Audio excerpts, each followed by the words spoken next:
It's me, I'm Andrew Garfield, and I'm about to go undercover on the internet. It's actually me. What do you think about Andrew Garfield 10 years from now? This is like a Matthew McConaughey question. Didn't he do that at the Oscars? He was like, just want to thank my hero. It's me, 10 years from now. It's like, cool, that's amazing. What a resource to be able to go, yeah, me, that's great. I'm down with that. Wikipedia, sorry. Wikipedia, this is Wikipedia. Garfield was a gymnast and a swimmer during his early years and was also an avid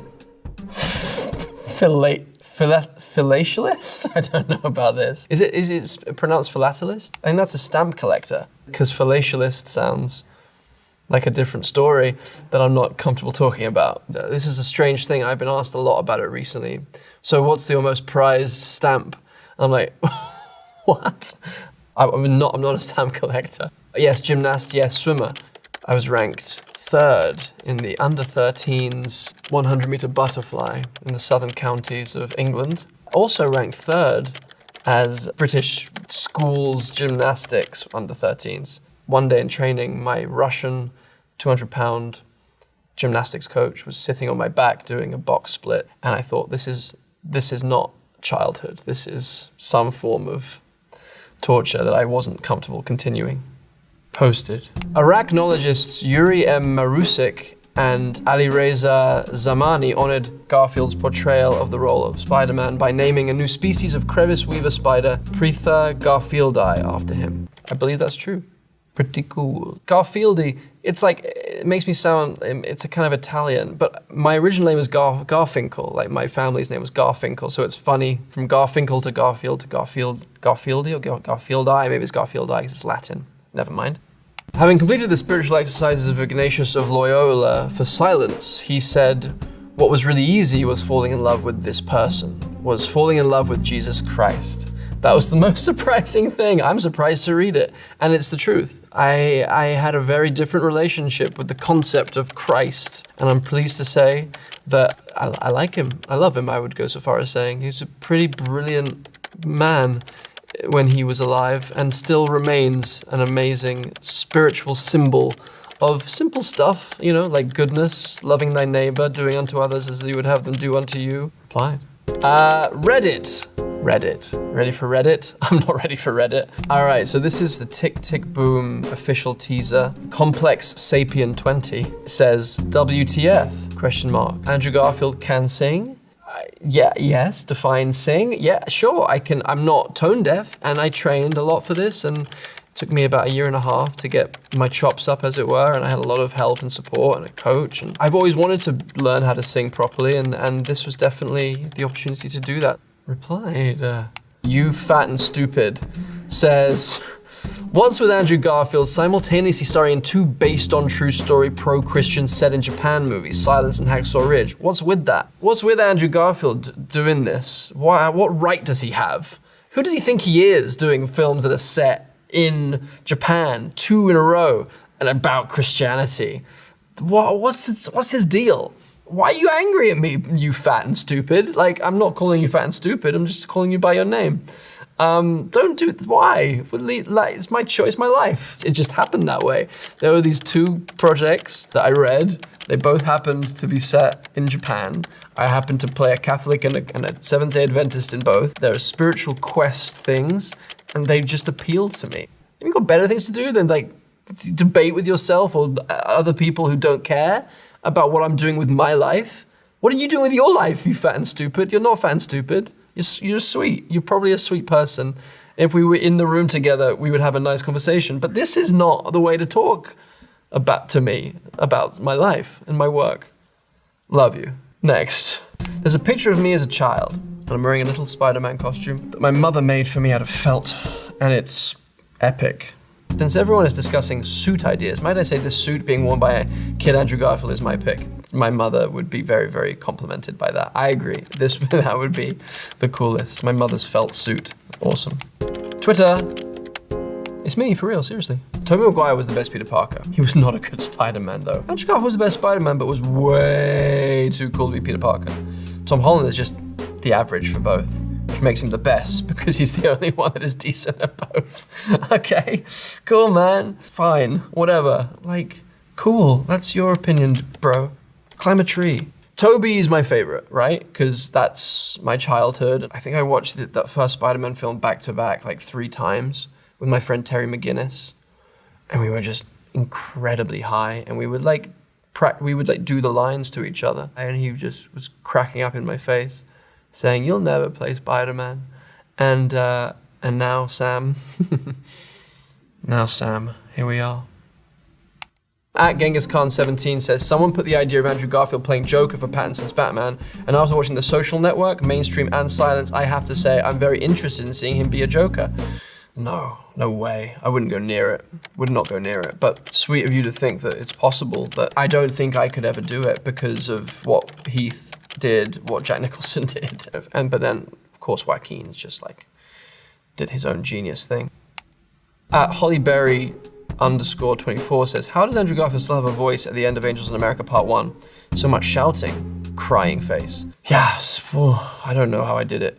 How anyone does that play. It's a crazy play. And the angel comes in and has sex with me, and it's wild. That would make sense to people who have seen the play. Otherwise, you're gonna be confused by that. At Nate Fleming says, I would love to know how Andrew Garfield makes his acting choices. He's playing Jim Baker in the new film. He played a priest in Silence. He played the devout soldier in Hacksaw Ridge. I wonder why he's drawn to these roles. You know, I like to stretch. I like to stretch my consciousness, and I like to feel as much empathy for as many people alive as possible. And I think that's what draws me to this range of people. I like to feel like I'm being challenged. That's just me. I feel like Stephen Colbert will be a great kisser. I wonder if Andrew Garfield thought so too. Yeah. Now onto Quora. Why does Andrew Garfield appear on television shows talking with a British accent? It's just to keep you on your toes. It's because I'm English. Like, why would it? No, people do that though, don't they? Like Madonna has this weird, and didn't Britney Spears for a while have a British accent? My father's American, so I have had his semi-weird hybrid British-American accent in my ear all my life, so maybe that's why I have easier time getting into an American accent. But yeah, no, this is my accent. Or is it? No, it is. How would MCU Iron Man treat Andrew Garfield Spider-Man? I definitely think Andrew Garfield Spider-Man would be pretty suspect of MCU Iron Man. I think he would be a little turned off by the excess, the billionaire, trillionaire status of Iron Man. I think it would rub my version of Spider-Man the wrong way. But you know, maybe there could be some influence there. Maybe my Peter Parker could wake Tony Stark up to his own egoic drives a little bit. We'll never know. Literally never know. What do I think about Andrew Garfield 10 years from now? God, I don't want to go into existential crisis on camera. So stop it, Cora. I think I'll have children at that point. I don't want to be too old and have children. I'll be tired. I will be 48. That's all I'm going to say. That's just a terrifying concept. It's actually me. Was Andrew Garfield so method for Social Network that he doesn't have any social media? I had a Facebook page for like a month. And then we did that film, and I instinctively just deleted it and everything else. I was like, I have a feeling. So I'm thankful for that experience for many reasons, but also because it kept me off of that hellhole. What influenced Andrew Garfield to become an actor? To be honest, it came from a period of real lostness when I was a kid, and I kind of let everything fall away. I gave up the gymnastics, I gave up the swimming. I was a skate punk kid listening to Rage Against the Machine and Beastie Boys and like watching skate videos and smoking too much weed, and I was lost. I was like a lost, angsty kid. I was like, this can't be it. This can't be what life is. It can't just be the stuff that you're a doctor or you're a lawyer or you're in business and otherwise you're kind of like whatever. Like the arts just weren't a thing, weren't valued. I always loved movies. I'd never been to the theater. And then it was my mother. My mother was like, have you thought about something creative and artistic? Because she could tell I was struggling. And I tried everything. I tried painting, sculpting, music, everything. It was fine. But then the last thing I think I tried was a theater class outside of school. And that's all. And that was it. It was like the doors of perception opened up, and I was like, oh, this is where it's at for me. YouTube. Top 10 pivotal moments from The Social Network.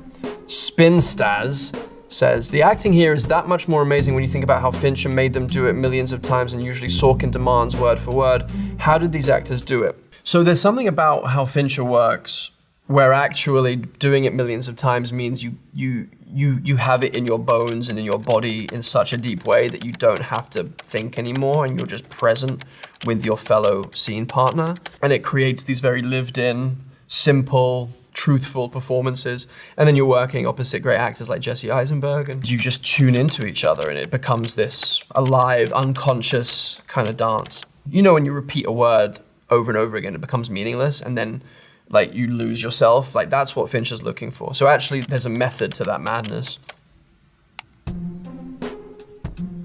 God damn it, Jimmy. Why didn't you ask him about the video instead of the photo? I'd love to see what he'd come up with to dodge that. This is about this Spider-Man Photoshop thing that we talked about on Jimmy Fallon. Listen, at this point, people just I'm done. Like, we'll all find out when the movie comes out, and we'll either be very disappointed, or we'll be very happy, or like someone will say, "I told you so," and another person will say, "But I told you so." We'll all find out. I'm sorry in advance. Next. All right, TikTok. No, I don't have TikTok. I actually don't have any of these. Or I might have Instagram, but it's like secret. And I have like one follower. It's like my best friend. And we just share like pig videos or whatever. It's actually me. So we have an image. It's of 3 Spider-Man suits, Tobey's, mine, and Tom Holland's. Andrew Garfield 83 says, which one do you think had the best suit? Out of these 3, I actually like Tom's one the best, but I like the one from Amazing Spider-Man 2 the best, I think, as well. All right, I don't want to do any more. That was lovely though, I had a good time. Thanks for coming along on this wild ride. See you next time on this thing. Bye. Forever.